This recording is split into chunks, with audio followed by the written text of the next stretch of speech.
Okay, so just going to give a quick disclaimer that this session is being recorded. It will be made available on our website and YouTube channel at a later date. However, all names and faces will be blurred to keep everybody's privacy. And so welcome everyone to the Being a Physiotherapy Student webinar organised by the Student Recruitment and Outreach team here at the University of Chichester. This session is hosted by myself, and I'm Tom. I work with the Outreach and Admissions teams here at Chichester. I also have with me today one of our student ambassadors from this subject area, and we will be going through some slides with them to hear about their experiences so far with their degree and also more about the student life here at Chichester. And so for our guests, thank you very much for joining us today. If you have any questions while we go through the PowerPoint, please feel free to ask them in the chat and we will answer them at the end, or if we can answer them with a quick link. We also have one of my colleagues, Gabby, who is supporting the session as well. And so here at the University of Chichester, we offer a Physiotherapy BSc, which is a 3-year full-time course. But then just out of interest, we do also offer physiotherapy at a master's level as well. So here at the University of Chichester, we do have a nice pathway for those who are interested in physiotherapy. And so with me, we have one of our student ambassadors, Zander. So Zander, if you'd just like to give a quick introduction with with your name and which year of the course you're on at the moment. Yeah, hi everyone. I'm Zander. I'm on the second year. I'm a physio student. Brilliant. And so our first slide is all about the steps taken, so like before you started university. And so while you were researching university, sort of what steps did you go through in terms of like, did you go to lots of open days or taste sessions or things like that? So I actually applied during the height of COVID, so it was all remote. Okay. A lot of virtual open days, a lot of just having to look up and basically get kind of the websites from student feedback rather than actually having to go and see the university yourself. So I suppose it's a bit of a gamble, a roll of dice when I was there. So the first time I stepped foot in the university was when I was moving in, which is a bit surreal.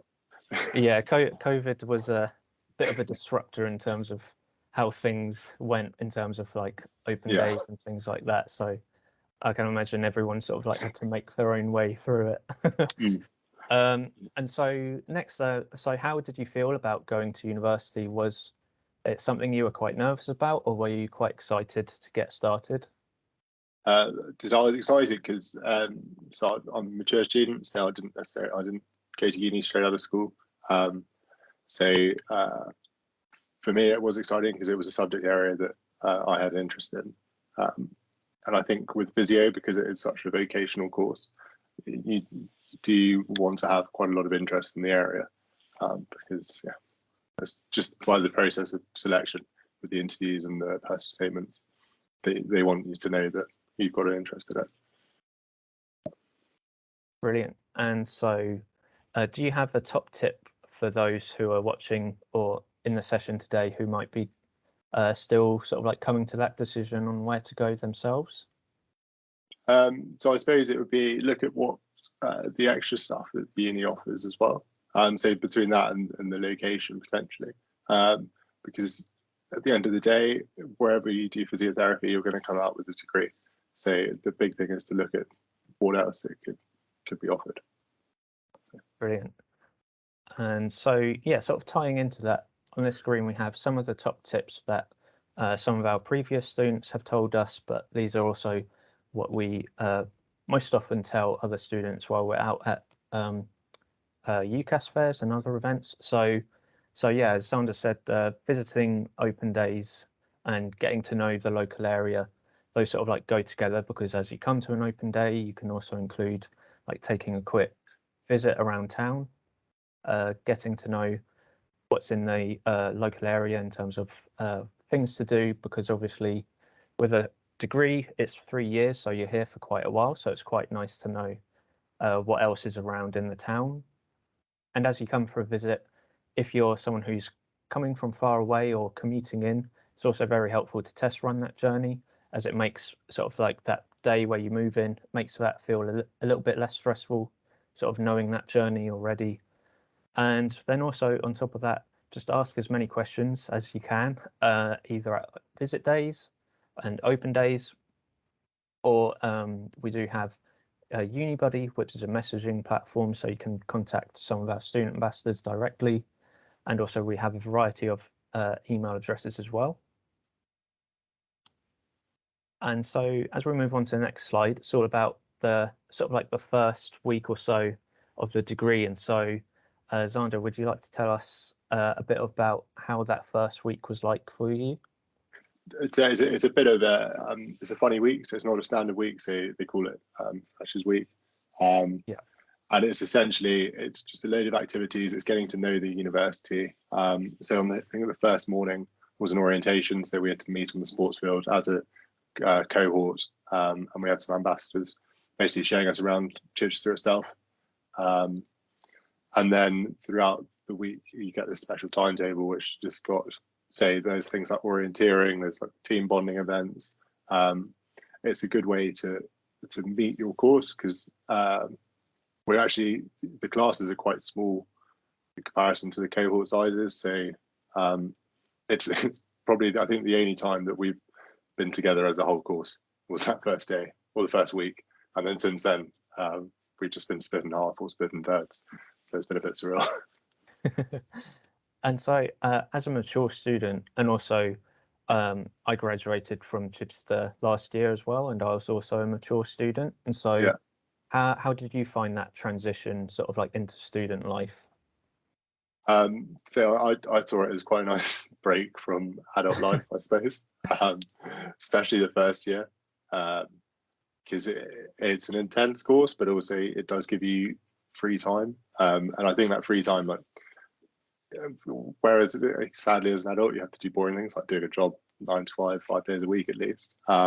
Whereas that free time you can fill with things like sports, like activities that you wouldn't necessarily do, going around the area. So as a mature student, I was also in the fortunate position that I could just be a full-time student. I didn't have to worry about mortgage, family, because I know that some mature students do have that, and therefore that's their free time is taken up with balancing that.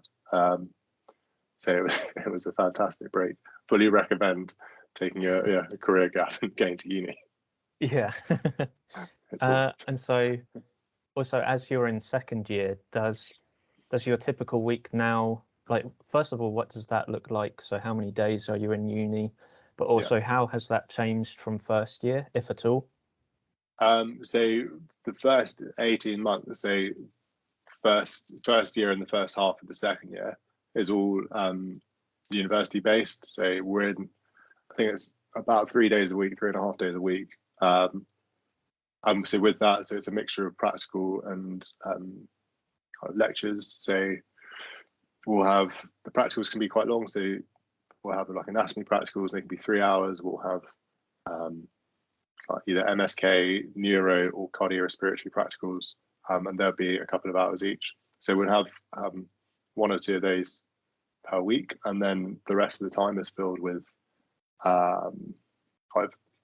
say research module, and other slightly more desk-based, so it's practical, not desk-based in-person lessons. So I think we've got a contact time between like 12 and 15 hours a week. But yeah, that's over about 3 days. So you're either in the morning of a day or in the afternoon. You're rarely there for the entire day. I caveat that where I think in first year, some people would have like a lesson in first thing in the morning and then a lesson last thing in the afternoon, which was, so you have the kind of rest of the day that you're just sat in the library. Certainly around like deadline times, we would, as a cohort, I think we ended up calling one of the corners like Physio Corner, because there was just always permanently a settlement in the library. But so yeah, certainly around assessments, we'd practically live. So even the days off, you'd probably be in the library. It's just a good space to be in. But certainly if you live so if you're in a student accommodation, it's quite nice to separate your relaxing space from your workspace. So that's, the library is quite good for that. But the second year has changed. So now we're on placement. It's effectively a full-time job. So you're on placement 4 days a week, say, and that's 8:30 till 5:30 or varying hours.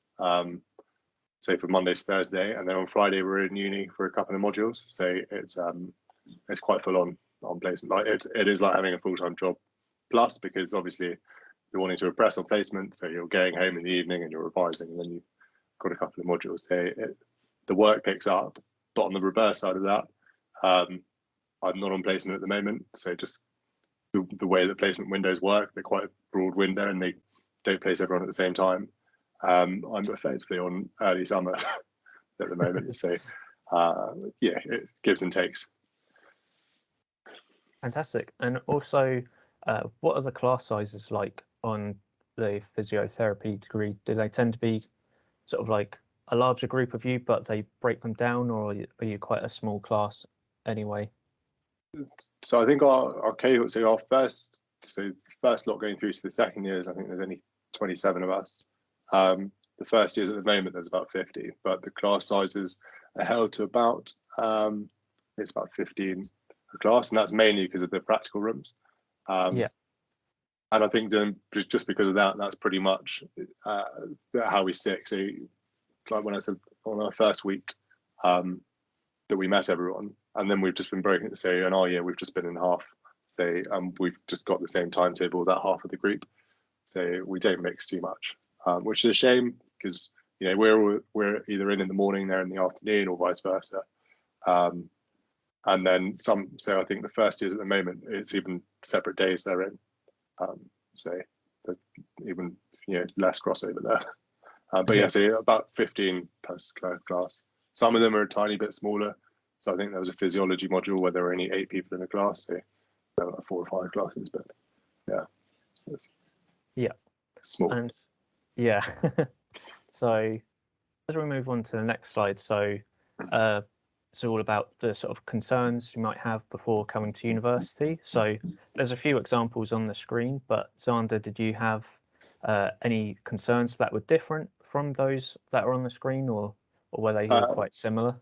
Yeah, I mean, I think they're pretty similar. I think the mature student concern as well is you are going back and surrounding yourself with it's a varied age group. Yeah. But actually, it's sadly on our courses, you find that I think with anything, when you've got a kind of a single goal, so the fact that everyone wants to be a physio, there's common ground enough that you then get on with people. Age doesn't really become an issue. And to be honest, I think the mature students are the worst behaved on the course in the back anyway. So it's not necessarily maturity. But yeah, exam stress is, I think, the biggest one that's for physio, because certainly in first year, because you never come across it, is the practical exams, and that'll be the first time that you're probably having an exam where you've got a body that you've got to move, as opposed to just being on your own writing on a piece of paper. So I think that was, because it's just such a new experience, that was the biggest stressor around it. Yeah. Fantastic.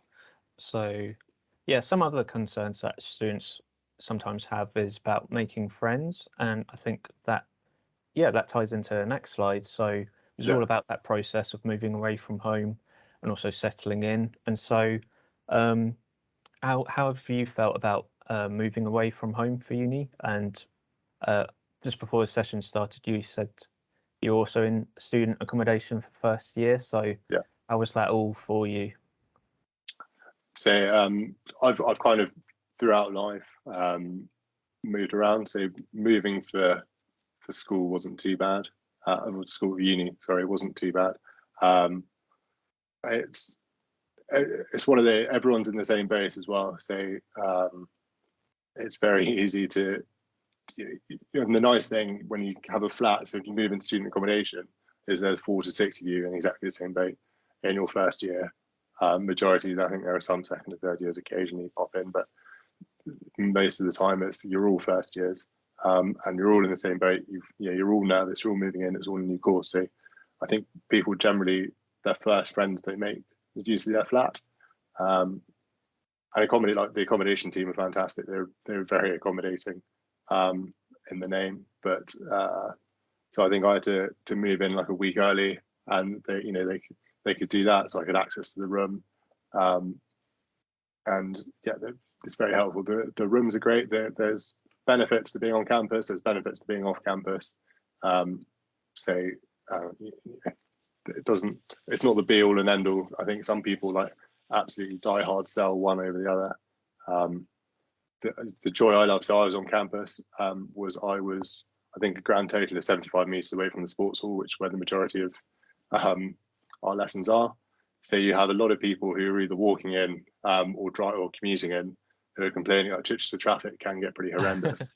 And yeah, I'd still be in my pajamas having cereal at the time, because I had all of 2 minutes to take to get to class. So yeah, there are nice things around it.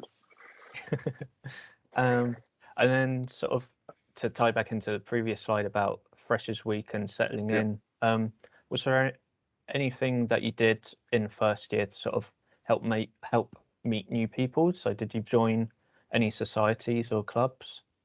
Yeah, so I actually joined the rowing club, which is really good. I rowed a bit a while ago, and I think it's on the Wednesday you get the big freshers fair, which is where all the sports teams and clubs get together, and I fully recommend. So luckily it's open for you in the second year as well, because I kind of pre-did my research and went, I only want to do, I think it was cricket and rowing, and my biggest regret was I kind of laser beamed straight to those schools, got the freebies and left. And actually it's a really great time to just to go around, because there are some weird and wacky sports out there that people like to play, and and you probably won't ever play them if you leave uni after. So it's a great place to do it. Physiotherapy also has a society. Just like to plug that. And that's it's less of like a sports team one, but it's more of a kind of, it's geared towards professional development. So we put on courses that are fantastic for your CV, but are outside of the university curriculum. So things like pitchside first aid, sports taping, we're trying to get a sports massage course sorted out. So things that you'll use, and majority of places you go and work in after will want you to have them, but there's not time on the course to do them. And then also, as a second year student at the moment, how was the process for you of finding that second year accommodation? So like people have the conversation really early, like almost too early on. I think people, like literally within the first couple of weeks of moving in first year, people are like, oh, let's tie down and put a deposit on a flat for next year, and it's so unnecessary. So I would say wait until certainly your second term, and then I think it's only fairly recently that the accommodation portal has gone on. So the university has access to a uni specific site where people put up their houses specifically for students, because some renters don't want students, but then so that's the site where every property on there is there for University of Chichester students. But yeah, so it's basically, I think the majority of people find a little group of a friend. So I think the average is between 4 and 6 people, and find a house within commutable, within a walking distance of the uni. And I don't think anyone struggles, but you always see an occasional message of, has someone got a spare room? But people do, and most people, it's you go with your friends, and the best way to get them is, so you've got your flat, but so I know people have got so from our course have got their housemates from like the football team, also various teams, various societies, and the course as well. So I live on my own though, so it's quite there's that option as well. Yeah, of course.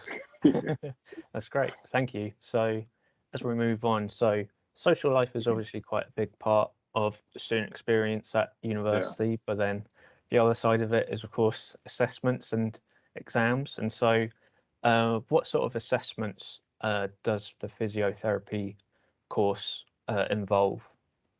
So the first couple of years, the first 18 months, it's a mixture of you'll have a written and practical element. So like your anatomy, I think it's 60-40 split or 50, or maybe 70-30. I can't quite remember the split percentage, but you'll have 70% of it's down to your practical, and then you'll have 30%, so either a short answer or multiple choice assessment.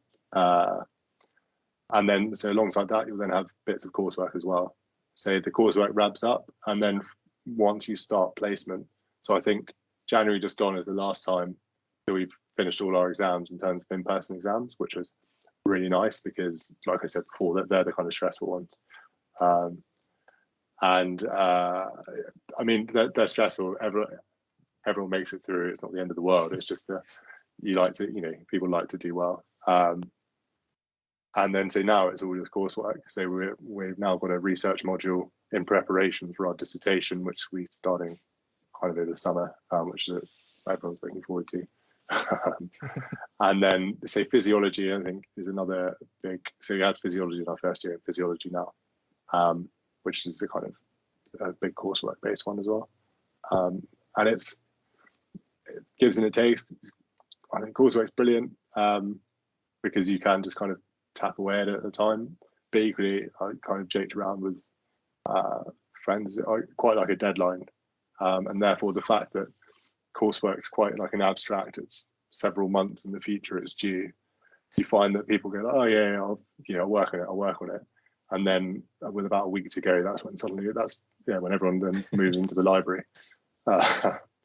and just but you pretty much get a sleeping bag and just stay in the library. Just live there for your last week. But we have all of them. So yeah, in person, written, and coursework. That's great. And so as you've done a few now that you're in second year, have you found that there's anything you do specifically to prepare for your assessments, like any sort of like routine, like going to the library a lot, or just making lots of notes in your lecture, sort of those sorts of things? So I think the best thing is just to practice. So like the practical ones,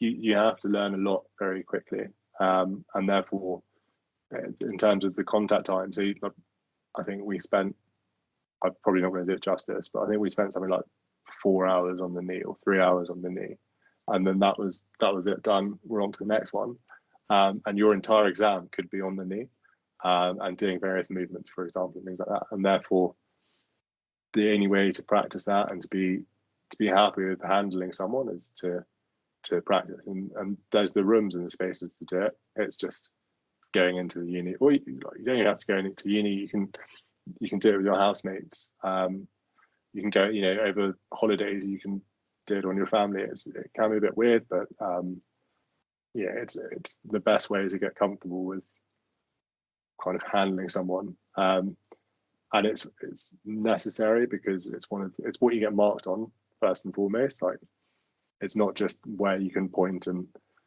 knowing the anatomy, it's how you are with the patient. So it's a very good way of becoming more natural and becoming more comfortable with it. But yeah, so that's the I think that's the best thing to prepare, is just get in and get hands on. That's great. And so how often do the assessments come around on physiotherapy? Like, is it the usual sort of one assessment per module sort of thing? So it's pretty much that's where we split. So a lot of our certainly physio-based ones would be, so it'd be a practical and written assessment per module. So like lower quadrant anatomy, you had practical and written.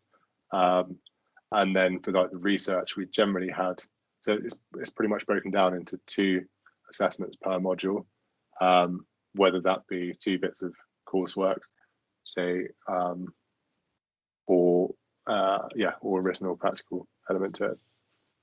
But so normally it'd be, if it's for the practically ones, they're normally always at the end of term. So you'll have a week in between the assessments. And the coursework one, normally you have one deadline that's due midway through the term and one deadline that's due at the end of term. That's great. And so we have a variety of student support services here at the University of Chichester to sort of provide all those various different avenues of support to our students as and when they come up during their time with us.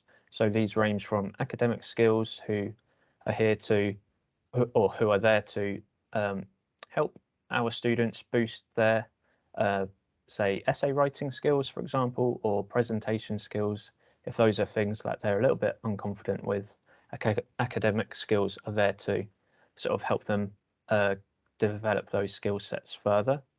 Then we also have teams such as Student Money and also careers advice teams as well to sort of assist with either budgeting or financial concerns, and also for any careers advice, as some students like to work part-time while they do their studies. And then we also have a variety of mental health and well-being teams as well to provide that extra bit of support, as I say, as and when they come up during their time with us.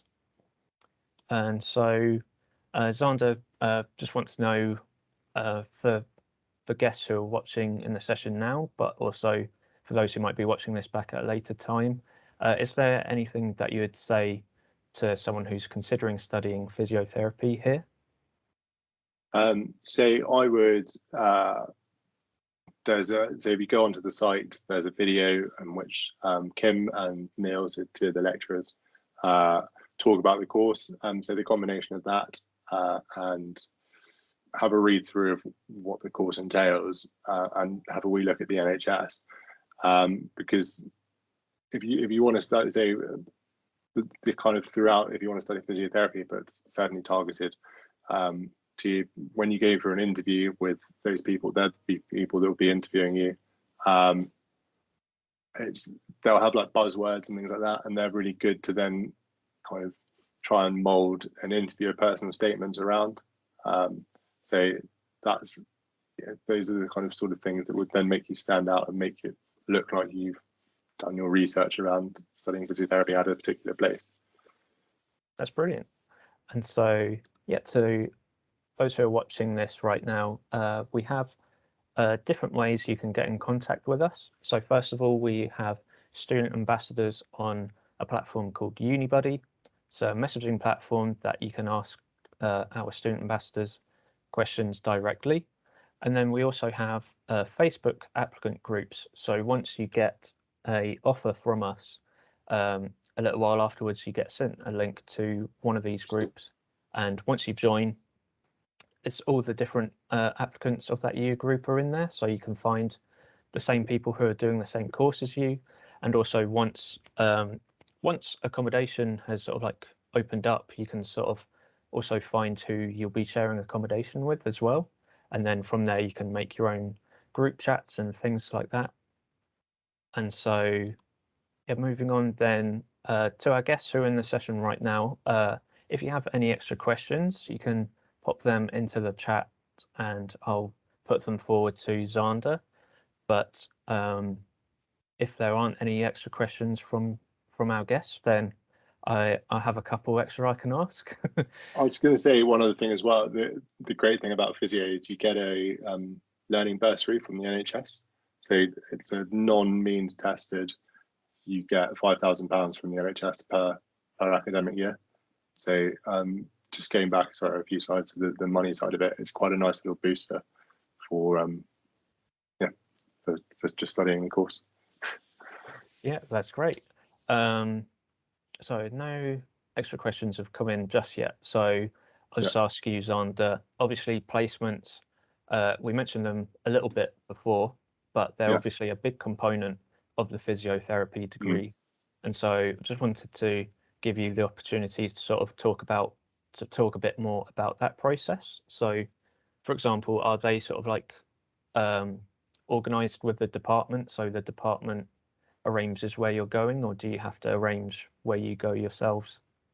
So it's arranged. So 5 out of 6. So we've got 6 placements. We're going to do 1,000 hours, 1,000 clinical hours to qualify as a physio. So you have to bank those hours. And I think where we slightly differ to other courses like sports therapy is that it's like heavily modulated in terms of like there's a big old form, so you don't have to worry too much about it. There's some input into this form, but of how the clinical hours come about, and therefore, so I think 5 out of 6 of them are completely arranged by the university, and they go out and they do the groundwork, and a lot of that, so you make sure, so like personally, I want to go into MSK and more specifically like a sporting environment, but I need to kind of do the houses in terms of have a neuro placement, have a cardiorespiratory placement, have a community placement.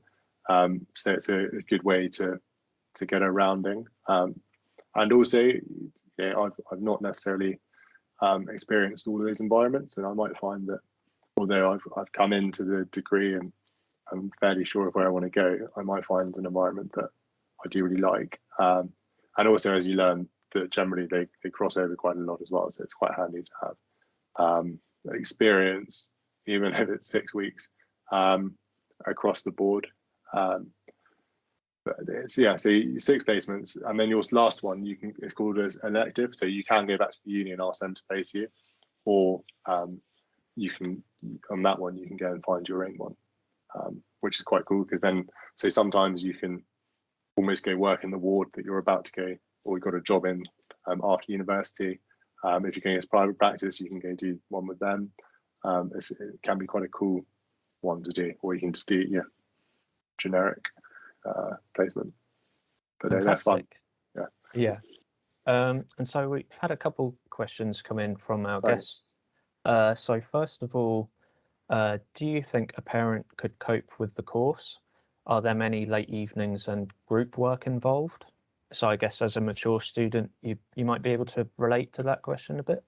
So we've actually, so our first cohort is, I think there's a third of us that are mature students, so it's quite a mature heavy course. And certainly of those, there are parents in there. So I know that it can be tough, certainly around placement. I know that they kind of say there's like a bubble of like, it's a 2-hour commute radius that they can place us in, but they'll make sure that those who have kids and have childcare plans are within the kind of really commutable distance, as in either between their home and uni or something that's relatively reasonable. There are some people who are commuting an hour and a half each way, and if you don't have kids, that would be unworkable. But it's hard, but it's so there are, you can do it, and there are people on the course who are doing it. It's very it can be done. There's not much in terms of evenings. So I've just seen the question there. So there's not much in terms of evening work. Generally, that's where the society kind of comes into its own. So there'll be like evening talks, or a course will be in the afternoon or on a weekend, but that's extra stuff. So it's not stuff that you need to do. Fantastic. And then the next question is, how important is gaining work shadowing in advance of applying, and any tips for arranging it? So again, I applied during the weird time of COVID. So they kind of had the understanding that it was quite tricky to get the shadowing, because obviously during lockdown, I think the first lockdown, even physios were closed. And I just, luckily or unluckily, I'd been a patient on a neuro rehab ward, so I kind of had actually a fair few hours just on the receiving end of treatment. So I've managed to use that.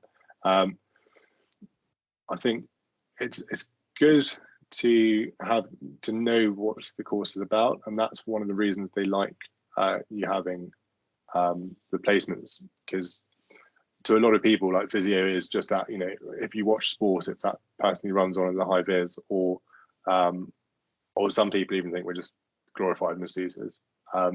So it's one of the reasons they like it, is that you have an understanding of the course. The best thing to do is, I think it's it's just so I think with the NHS, I think they like you to be like a healthcare assistant rather than just shadow, but that could be completely wrong there. So it's just getting in contact with, so certainly with like private practice, it's easiest getting contact, but not necessarily easiest to take on. But it's just go around and ask. And the worst that happens if you ask is they say no. But it's it'd be just that's the tips we're arranging, is just to go around. Pretty much every hospital has an outpatients MSK clinic. Most hospital, every hospital has physios in, so it could be a matter of just going up and directly asking the hospital to put you in contact with one and ask, and they say, like I say, the worst that happens, they say no. Fantastic. And so the next question is, I understand physio can be an intense course. Is there any studying you'd recommend on brushing up ahead of starting to help soften the landing, they say?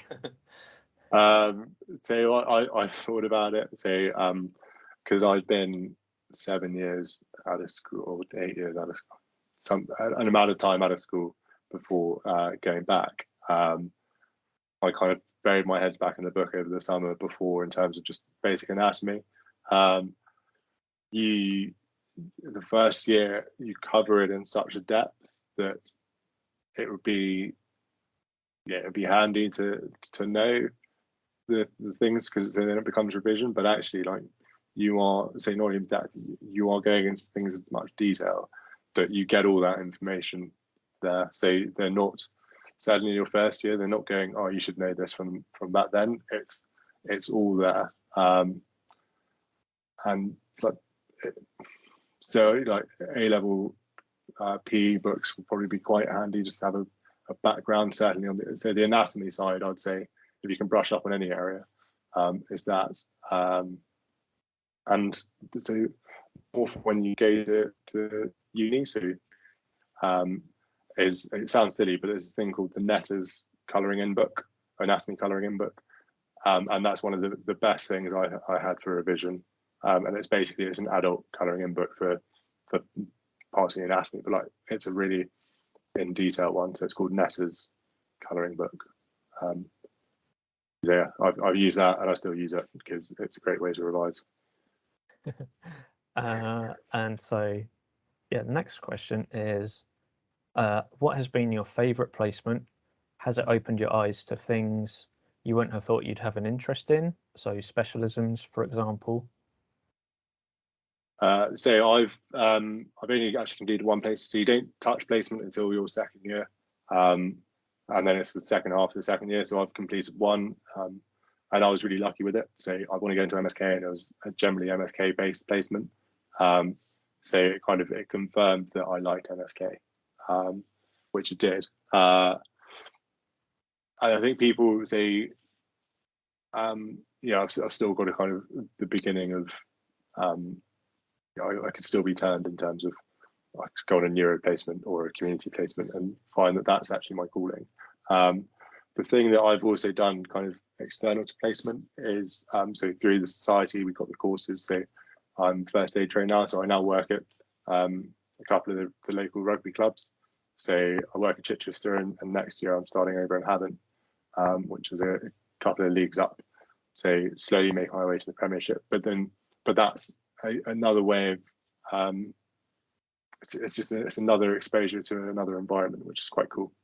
But yeah, so I think like in terms of placement, the best thing, the most surreal thing was like how early on you're given free rein to have a patient.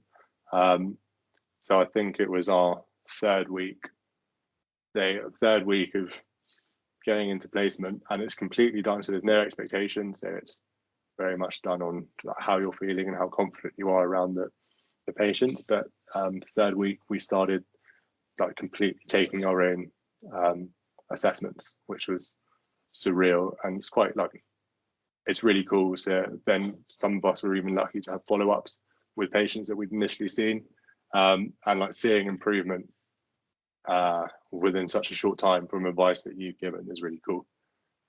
So I think that's probably the best bit on placement so far, but yeah, still lots to come. Fantastic. Before I move on to the next question, we just had another guest join us, and we're almost at the end of the session. So I just wanted to say to them that this is being recorded, so you will be able to go back and watch the rest of the session, so you won't have missed out on the previous slides. That'll be on our website and YouTube channel at a later date. And so, yeah, the last question for now is about placement still, but are they all through NHS, or do some go out into like private settings? It's literally everywhere and anywhere that might have a physio. So a lot of us go to the NHS, a lot of us go to hospitals, but there's private hospitals. So there's Nuffield, which is across the road from Chi Uni. So we've got Andy, you've got St Richard's with the NHS hospital, and then we've got across the road, we've got a nice private hospital. People go into private clinics. So we had a couple of people who actually did like a private community neuro one, which is actually quite niche, because most private clinics are musculoskeletal, but you can go into that. So there's talk about going to sports teams as well, which would be really exciting. And there's slightly kind of more obtuse ones. There's some school ones. So there's some school with kids with learning difficulties. There's leadership ones as well. So there's a couple of people who they're going to the management stage of the NHS, and they're not doing basically clinical at all. They're just seeing how the NHS runs and things like that. And it's a career choice. The reason is because it's a career choice that you can go fairly early on.